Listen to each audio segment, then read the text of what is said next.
So welcome students. आज हम चर्चा करेंगे रिवॉल्यूशन अकाउंट के बारे में। आप लोगों ने एडमिशन ऑफ पार्टनरशिप में चीज़ें पढ़ी कि कैसे हम लोग ने न्यू प्रॉफिट शेयरिंग रेशियो निकालना सीखा, कैसे हमने वैल्यूएशन ऑफ गुडविल को सीखा और कैसे हमने गुडविल को बांटना, यानी गुडविल की एंट्री, जनरल एंट्री और गुडविल को ओल्ड पार्टनर्स में कैसे बांटते हैं, गुडविल के बहुत सारे केसेस को देखें। अब उन्हीं कड़ी को जोड़ते हुए हम आगे पढ़ेंगे revolution account. So students, revolution account बनाया क्यों जाता है? सबसे पहले प्रश्न उठता है कि रिवॉल्यूशन अकाउंट बनाया क्यों जाता है। तो रिवॉल्यूशन अकाउंट इसलिए बनाया जाता है कि to revalue assets and liabilities of the firm.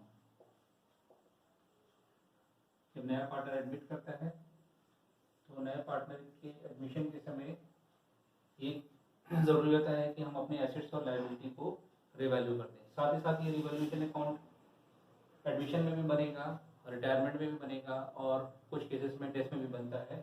तो रिवैल्यूएशन अकाउंट तीनों चैप्टर के लिए, तीनों ही लेसन के लिए बहुत ही इंपॉर्टेंट है। तो रिवैल्यूएशन अकाउंट किससे बनाया जाता है? To revalue the assets and liability of the firm when the firm reconstitute, यानी कि फर्म को जब रिकंस्ट्रक्शन होता है, रिकंस्टिट्यूट होता है। रिकंस्टिट्यूट कब कब हो सकता है?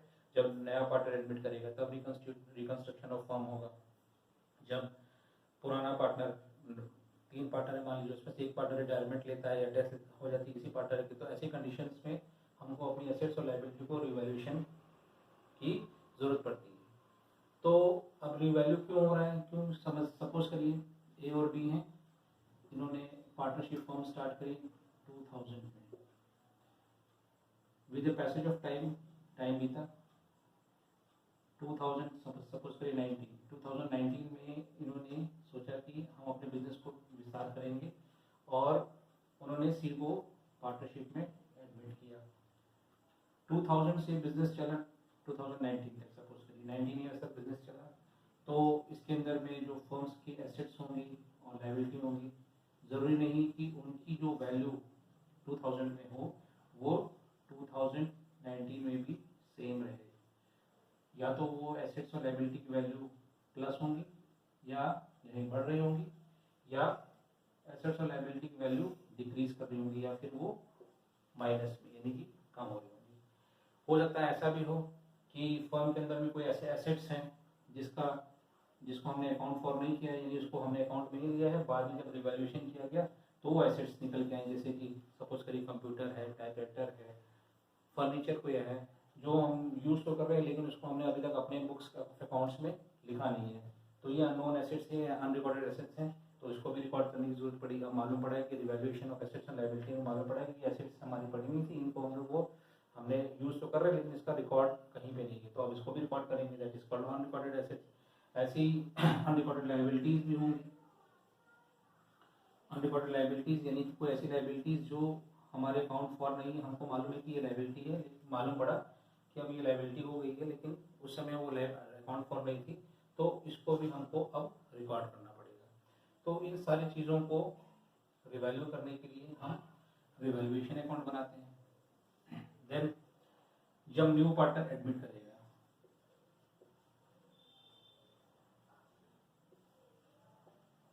तो न्यू पार्टनर के एडमिशन के समय नए पार्टनर को ये ना लगे कि जो ओल्ड पार्टनर्स है उन्होंने अपने एसेट्स को ओवर वैल्यूड या अंडर वैल्यूड कर रखा है, जिससे कि उसको या तो प्रॉफिट या लॉस ऐसा कुछ ना हो। दूसरा, ओल्ड पार्टनर्स जो है हमारे, ओल्ड पार्टनर्स को भी ये ना लगे कि जो नया पार्टनर आ रहा है तो हमारे एसेट्स और लायबिलिटी की वैल्यू कहीं ओवर वैल्यूड या अंडर वैल्यूड नहीं है। तो ऐसी कंडीशंस में हम रिवैल्यूएशन अकाउंट को ओपन करते हैं, बनाते हैं। अब हम रिवैल्यूएशन अकाउंट के एंट्रीज के बारे में पढ़ेंगे। सबसे पहले तो बच्चों ये जानेंगे revaluation account is a nominal account, और इसका जो दूसरा नाम है उसको हम कहते हैं profit and loss adjustment account. ये profit and loss adjustment account के नाम से भी जाना जाता है, और ये अकाउंट नॉमिनल नेचर का होता है। नॉमिनल नेचर का मतलब कि इसका जो भी प्रॉफिट या लॉस अराइज होगा, प्रॉफिट और लॉस जो भी अराइज होगा वो हम ओल्ड पार्टनर्स में डिस्ट्रीब्यूट कर देंगे उनके ओल्ड रेशियो में। तो बच्चों अब हम जानते हैं कि रिवॉल्यूशन अकाउंट्स को हम उसके अंदर में जनरल एंट्रीज कैसे करेंगे और उसका अकाउंट कैसे प्रिपेयर करेंगे। नाउ हम चर्चा करेंगे general entries regarding revolution account. Revolution account में जब जनरल एंट्री करेंगे तो क्या होगा। अब हम एसेट्स और लायबिलिटी को रिवॉल्यूशन कर रहे हैं, रिवैल्यूएट कर रहे हैं, तो when value of assets increases, जब किसी एसेट्स की वैल्यू इंक्रीज कर रही है, मे बी वो बिल्डिंग हो सकता है, फर्नीचर हो सकता है, मशीनरी हो सकता है, वट एवर द एसेट्स, अगर वो उसकी वैल्यू इंक्रीज कर रही है तो हम उस पर्टिकुलर एसेट का नाम लिखेंगे, उसको डेबिट करेंगे और रिवॉल्यूशन अकाउंट को क्रेडिट करेंगे। तो मैं यहाँ एसेट दे देता हूँ, assets account debit to revolution account. Under में हम लिखेंगे being value of assets increases, कितने से इंक्रीज करी है, उसकी जितने से इंक्रीज करी है उस वैल्यू को हम यहाँ पे लिखेंगे। इसी तरह से अगर एसेट्स की वैल्यू इंक्रीज करें तो एसेट्स की वैल्यू रिवॉल्यूशन में डिक्रीज भी कर सकती है। कोई ऐसी एसेट्स है जैसे मशीनरी है, फर्नीचर है, इनकी वैल्यू डिक्रीज भी कर सकती है। तो ऐसी कंडीशंस में when the value of assets decreases, when the value of assets decreases, यानी डिक्रीज कर रही है, तो इसी की रिवर्स एंट्री हो जाएगी, revaluation account debit to particular asset account. उस एसेट का नाम आ जाएगा, वो एसेट को भी हो सकता है फर्नीचर, बिल्डिंग, स्टॉक, जो भी कुछ होगा उस एसेट का नाम आ जाएगा और हम यहाँ लिखेंगे being value of asset decreases. So बच्चों आपने देखा कि जब वैल्यू ऑफ एसेट्स इंक्रीज करेंगे तो हम asset account debit to revolution account बनाएंगे, रिवॉल्यूशन अकाउंट करेंगे, और अगर किसी एसेट की वैल्यू डिक्रीज करेगी तो हम revolution account debit to asset account लिखेंगे, पर्टिकुलर एसेट का नाम आ जाएगा। तो अब इसको अगर हमें ट्रांसफर ना रिवॉल्यूशन अकाउंट हम ओपन करेंगे, अगर हमारी एसेट्स की वैल्यू बढ़ रही है तो हम इसे क्रेडिट साइड में लिखेंगे, दिस इज डेबिट साइड है, ये क्रेडिट साइड है, तो यहाँ लिखेंगे बाई, पर्टिकुलर एसेट का नाम आ जाएगा बाई एसेट, इंक्रीज कर रही है, जितनी वैल्यू से इंक्रीज करेंगे उसको हम यहाँ लिख देंगे। और अगर किसी एसेट्स की वैल्यू डिक्रीज कर रही है तो टू पर्टिकुलर एसेट का नाम आ जाएगा, ये डिक्रीज कर रही है, इसको हम यहाँ लिख देंगे जितनी वैल्यू होगी। तो बच्चों इसी तरह से हम लायबिलिटी को भी रिवैल्यूएशन करेंगे। जब लायबिलिटी का रिवैल्यूएशन होगा तो लायबिलिटी की वैल्यू इंक्रीज या डिक्रीज करेगी, तो ऐसी कंडीशन में हम the value of liability increases, liability की वैल्यू अगर इंक्रीज करेगी तो हम लिखेंगे रिवैल्यूएशन अकाउंट को डेबिट करेंगे, revaluation account debit to sundry liability, जो भी लायबिलिटी होगी उसका नाम आ जाएगा to liability account being value of liability increases. Creditor हो सकता है, बिल्स पेबल हो सकता है, workman compensation fund, workman compensation fund का वैल्यू इंक्रीज कर सकता है, बहुत सारी ऐसी लायबिलिटीज होती हैं। तो अगर वो लायबिलिटी इंक्रीज कर रही हैं तो उसको हम यहाँ लिखेंगे। तो रिवॉल्यूशन अकाउंट में बच्चों को कहाँ जाएगा, डेबिट साइड में टू लायबिलिटी, इंक्रीज कर रही है, जो भी इंक्रीज की वैल्यू होगी उसको यहाँ लिख देंगे। इसी तरह से अगर ये लायबिलिटी डिक्रीज कर रही है, when value of liability decreases, decrease कर रही है तो एंट्री क्या हो जाएगी, इसी रिवर्स एंट्री हो जाएगी, पर्टिकुलर लायबिलिटी उसका नाम आ जाएगा, लायबिलिटी अकाउंट को डेबिट कर देंगे टू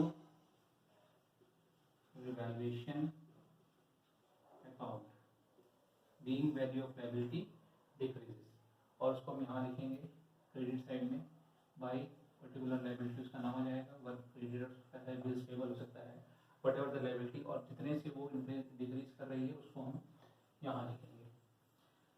सो स्टूडेंट ऐसा भी हो सकता है कि जब हम रिवैल्यूएशन कर रहे हो तो कोई ऐसी एसेट जिसका तो फॉर्म में यूज हो रहा है लेकिन उसको अकाउंट फॉर, यानी वो अकाउंट में लिखी नहीं गई, तो वो अनरिकॉर्डेड एसेट कहलाएगी। तो अब वो हमको मालूम पड़ा कि ये एसेट हमारे फॉर्म में यूज हो रही है, अब इसको हमको लिखना है, अभी तक तो अकाउंट में नहीं थे लेकिन अब इसको हमें लिखना है, तो वो अनरिकॉर्डेड एसेट कहलाएगा, तो उसको हम अकाउंट फॉर करेंगे। और ऐसी अनरिकॉर्डेड लाइबिलिटी के लिए भी कोई ऐसी लाइबिलिटी जो हमें मालूम नहीं है लेकिन अब मालूम पड़े कि लाइबिलिटी का भी पेमेंट हमें करना है इन फ्यूचर में या आगे चल करके, तो वो अनरिकॉर्डेड लाइबिलिटी कहलाएगी, तो उसको भी हमें अकाउंट फॉर करना है। तो देखेंगे उसको हम कैसे करते हैं। सो अनरिकॉर्डेड एसेट्स के लिए हम करेंगे एंट्री, उस अनरिकॉर्डेड एसेट का नाम आ जाएगा। मैं यहाँ पे अनरिकॉर्डेड एसेट लिख देता हूँ। अनरिकॉर्डेड एसेट्स में भी टैबलेटर हो सकता है, कंप्यूटर हो सकता है, फर्नीचर हो सकता है, वट एवर द एसेट्स का नाम आ जाएगा। तो यहाँ पे अनरिकॉर्डेड एसेट अकाउंट को हम डिलीट कर देंगे टू रिवैल्यूएशन अकाउंट। और नरेशन में लिखेंगे being unrecorded assets now recorded, being unrecorded assets now recorded. तो ये यहाँ आ जाएगा बाई अनरिकॉर्डेड एसेट्स, उसकी वैल्यू यहाँ दी जाएगी। इसी तरह से अनरिकॉर्डेड लायबिलिटी के लिए एंट्री हो जाएगी revaluation account debit to unrecorded liability account, being value of unrecorded liability now recorded, या one being unrecorded liability now recorded, और उसको हम यहाँ लिख देंगे टू अनरिकॉर्डेड लायबिलिटी, उसके नाम से लिख देंगे। यहाँ पे आ गई। तो हमने एसेट्स को बढ़ाया भी, एसेट्स की वैल्यू इंक्रीज करेगी तो यहाँ क्रेडिट साइड में लिखेंगे, एसेट्स की वैल्यू डिक्रीज करेगी तो डेबिट साइड में लिखेंगे, लायबिलिटी की वैल्यू इंक्रीज करेगी तो डेबिट साइड में लिखेंगे, लायबिलिटी की वैल्यू डिक्रीज करेगी तो क्रेडिट साइड में लिखेंगे। कोई अनरिकॉर्डेड एसेट्स अगर रिकॉर्ड करना है तो उसको हम क्रेडिट साइड में लिखेंगे। कोई अनरिकॉर्डेड लायबिलिटी अब हमें मालूम पड़ी उसको पेमेंट करना है या वो हमारी फ्यूचर की लायबिलिटी है, तो वो हम अनरिकॉर्डेड लायबिलिटी करके उसको लिखेंगे। अब आती है इस अकाउंट को क्लोज करने की बात। तो जब हम इसको क्लोज करेंगे तो मैंने पहले बताया रिवॉल्यूशन अकाउंट या profit and loss adjustment account जो है वो नॉमिनल नेचर का है, तो इसका रिजल्ट या तो प्रॉफिट होगा या फिर लॉस होगा।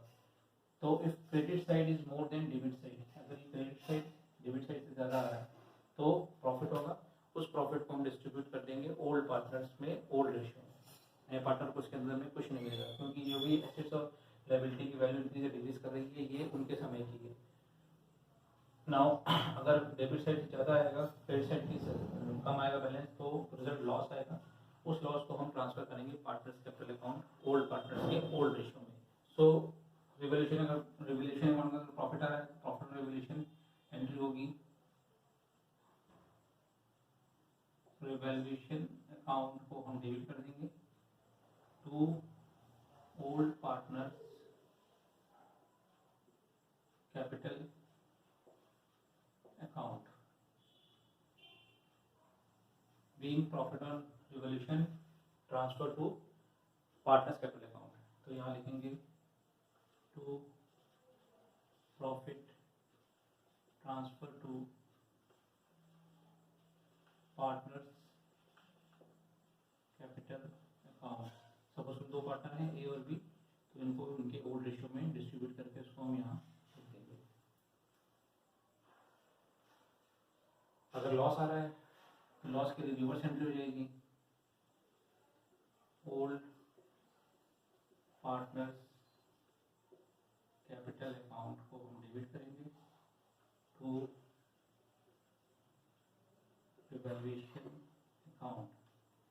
एंट्री लिखेंगे being loss on revolution transfer to partners capital account. So यहाँ लिख देंगे by loss transfer to partners capital account. Suppose कोई दो पार्टनर हैं ए और बी, तो उनके ओल्ड रेशियो में उनको डिस्ट्रीब्यूट करके बाहर ले देंगे। तो बच्चों इस तरह से ये अकाउंट हमारा हो जाएगा। तो ये था हमारा रिवैल्यूएशन अकाउंट। नेक्स्ट वीडियो में हम एक क्वेश्चंस को लेंगे, एग्जाम्पल को लेंगे और उसको हम सॉल्व करेंगे कि किस तरह से हम जनरल एंट्री पास करेंगे और रिवैल्यूएशन अकाउंट बनाएंगे। और साथ ही साथ हम सीखेंगे कि how to make partners capital account after revaluation account and then balance sheet. ठीक, तो ये सारी चीज़ें हैं बच्चों, ये सारी चीज़ें एक दूसरे से जुड़ी हुई हैं। अब हम फाइनल स्टेज तक पहुँच रहे हैं जहाँ पर हम रिवैल्यूएशन अकाउंट बनाएंगे। रिवैल्यूएशन अकाउंट के बाद में पार्टनर्स कैपिटल अकाउंट बनाना सीखेंगे और देन नई फर्म की बैलेंस शीट बनाना सीखेंगे। सो इस सारी चीज़ों को हम नेक्स्ट वीडियो में